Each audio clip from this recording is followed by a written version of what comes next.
Okay, now this is the upstairs garage. This is the only spot we haven't gone into. I'm gonna take you through here and then take you out into the backyard. So, access here.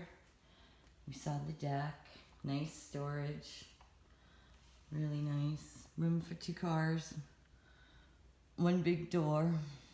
Well, you could do 2 cars, probably a truck and a car, but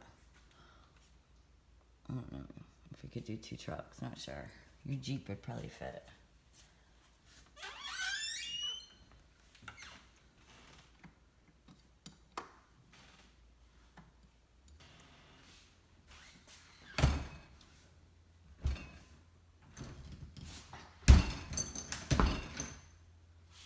And there it is.